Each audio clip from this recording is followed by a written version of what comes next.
back to our big game bonus special here in New Orleans. Not easy to get a reservation here in this town for this Super Bowl week, and so that's part of the reason why we have our next guest on, because I don't believe he has any trouble getting in anywhere in this town after he won a Super Bowl in this town, courtesy of the Tostitos Confetti campaign. Ladies and gentlemen, Reggie Bush.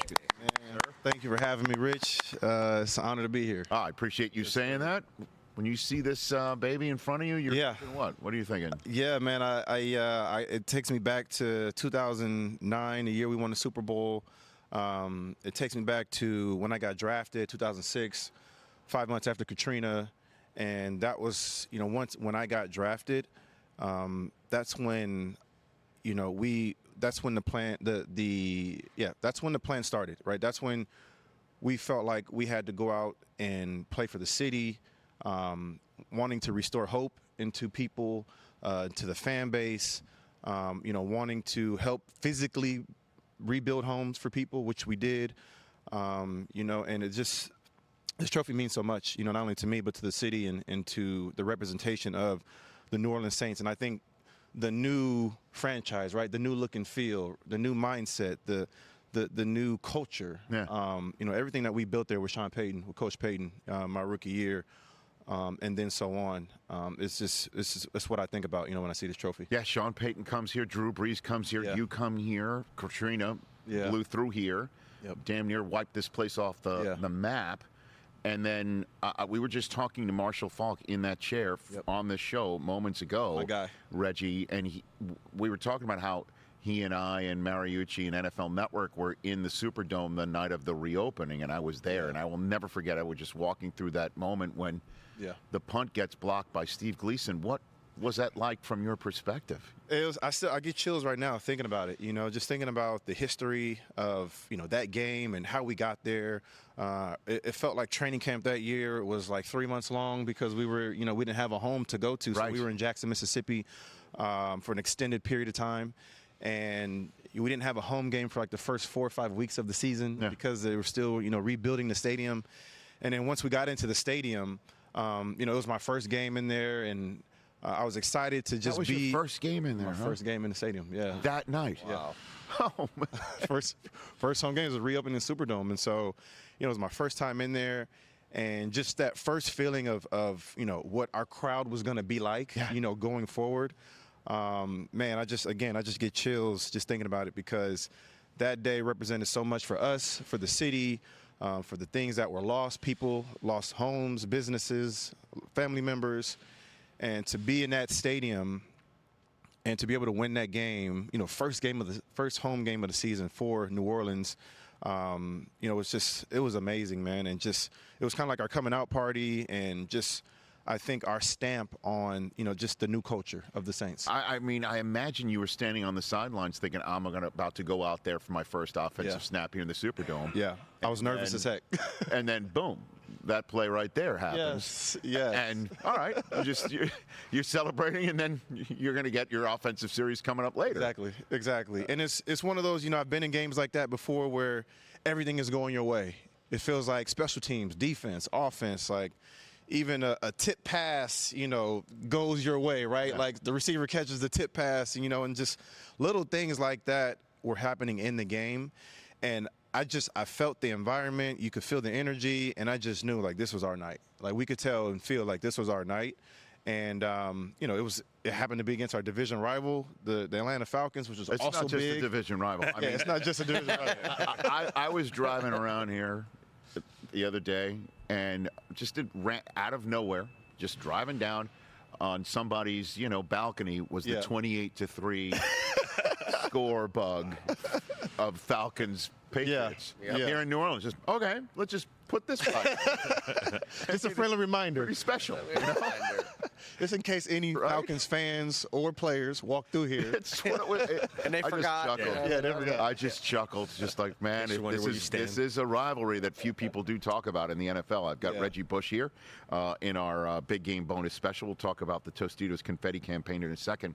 What about Super Sunday, when you woke up that morning, went to the stadium, and taking on the Colts in this big Super Bowl. What was that like for you, your Super Sunday? So that Sunday for me, I was relieved that the game had finally arrived because I was just worn out from the season, playoffs, everything, energy, everything you put into to finally get to that game.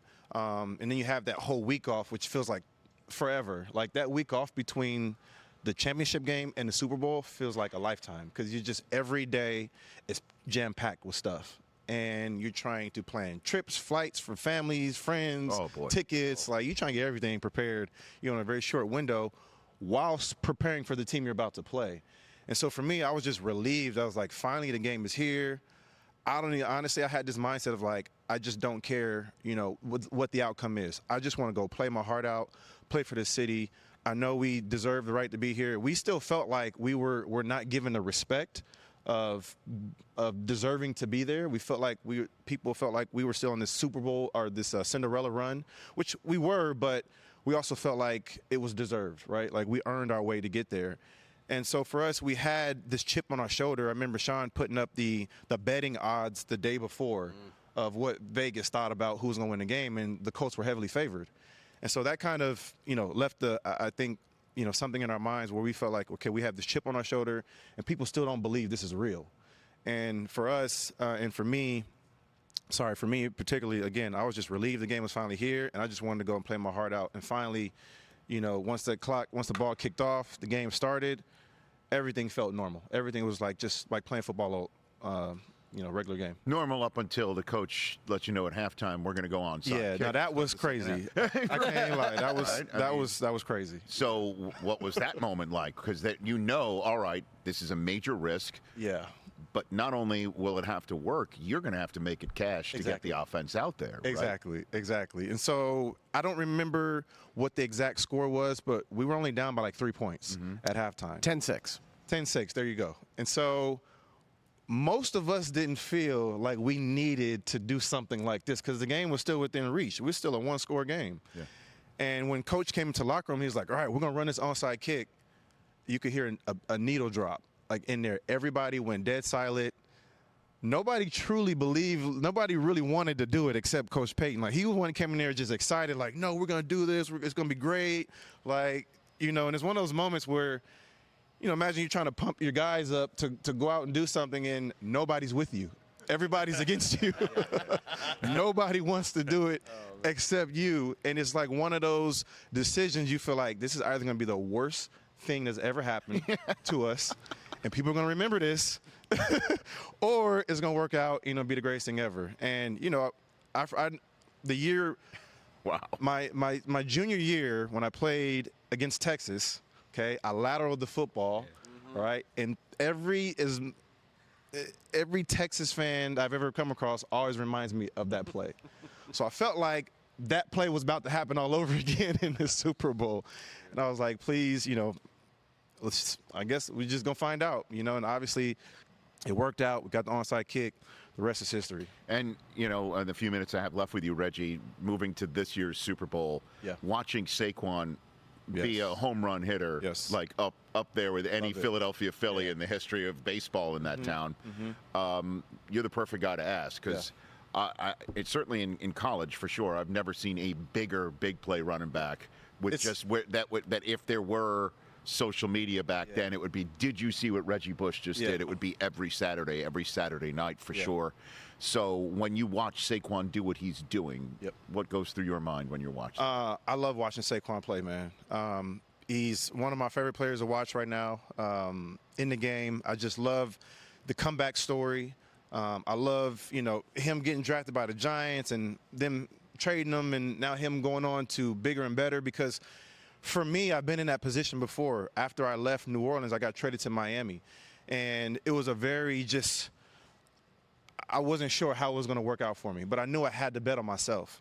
And there's something about betting on yourself that when it works out, it's just proof that you are who you say you are, and you can do the things that you say you can do and the things that people have seen you do before, right? And it's a sense of belonging, right? And I love just seeing Saquon, just grab that opportunity by the horns and never look back, right? Because that's what this game is about. And same thing with Jalen Hurts. the going back to when he was in college and getting benched for Tua, and to see where he is now, I love that comeback story. And one of the things I love about just this combination between Jalen and Saquon is they're doing it a little bit different, right? They're doing it running the football, and Jalen is doing it running the football. And I think he's also showing us that you don't have to throw the ball 40, 50 times a game as a quarterback to be successful, to win games. You can do it by being a dual-threat quarterback, and I think that's where the quarterback position is going. We're seeing more of the evolution of the dual-threat quarterbacks start to take over, right? And Patrick Mahomes is a dual-threat quarterback. They just don't call out a design run plays from him, but he runs a lot. So who do you think wins? I know, right? Man, it's so a tough one. Neither of them, they don't turn the ball over, you know? And when I go back to the Super Bowl when they played, the turnover that Jalen had cost them the game. For 6. So it comes down to one turnover in this game. One turnover, one fumble, one interception, one onside kick can win the game for you, you know? And so it's very tough. This is going to come down to who has the ball last kind of game. This is going to come down to 2 minutes on the clock, who's got the ball last, who's driving down. And all I can say for the Eagles, don't let that be Patrick Mahomes. Don't let Mahomes have the ball last. We know how that story ends. We don't even have to ask questions about that, you know? So that's my whole game plan. If I'm the Eagles, don't let Mahomes have the ball last. Yeah. We do everything else right. You know, don't let that happen. Get the ball back with 10 minutes to go and run your 10-minute offense. Run your 10-minute offense. If it exists, right? Before I let you go, somebody can actually earn the right to press the button to start the confetti after the Super Bowl? Yes. Through Tostitos? Absolutely. Yeah, I'm excited about it. Partnering with Tostitos to find a winner to press the confetti button. We held a nationwide stop the clock challenge where you had to stop the clock at 5.9 seconds. On the head. Not 5.91. Yeah. Okay. Not 5.91. I tried to do that with my 40-yard dash, by the way. It hasn't worked. It hasn't worked, Reggie. So I would never have won this contest. We have found a lady. I'm sorry, forgetting her name right now, but can't wait to meet her out there. She is going to press the button. The confetti is going to come down at the end of the game. All right. And all expenses paid for a trip. So yeah, it's amazing. I'm excited. Have you worked through it yet? Because I imagine there's 2 different buttons. One for the Chiefs and one for the Eagles, and you better hit the right button. Yeah. And you could practice on your iPhone too, right? You got a watch on there. You can practice on there. But yeah, that's how I was telling people, in order to practice for it, go on your iPhone, use a stopwatch. Or if you have a traditional stopwatch, which nobody has anymore. No one does that. Nobody does have anymore. All right, when the stopwatch used to be like part of the coaches. Yeah. It used to be part of the coaches like swag. Like you had to have a stopwatch and a whistle. Yeah, I got 5.76 in my first attempt. A little too quick. Now we're not paying attention to Reggie to say goodbye to him. We're all sorry. 5.84.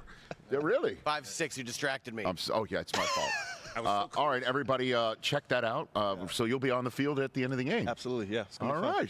That's pretty cool. Do the Tostitos confetti campaign. It's great to see you. Yeah, thanks, Don't Rich. be a stranger. It's always a pleasure. You're there. You're still in Southern California. Absolutely, right? yes. Come on, let's do this. Let's do this more often, man. Sounds good. It's great to see you. We got to stop watching the studio, Reg. You can check. I just did it. Oh, stop it. There- Are you serious? I did. Did you really? Yeah. Wait, you got to show the camera. Show the camera. No, So they know it's real. Hold on a minute. We're going to zoom in here. This is. Are you serious? I'm serious. I just did it. Second try. All right, there we go. Hey, round of applause, buddy. Thank you, round of Reggie. applause, my friend. Let's go. So sorry to whoever won. She's out. Got Brockman's competition. I'm in. He's in. He's in. Thanks for being here. That's Reggie Bush. Catch the Rich Eisen Show every single day on the Roku Channel, 12 to 3 Eastern, for free.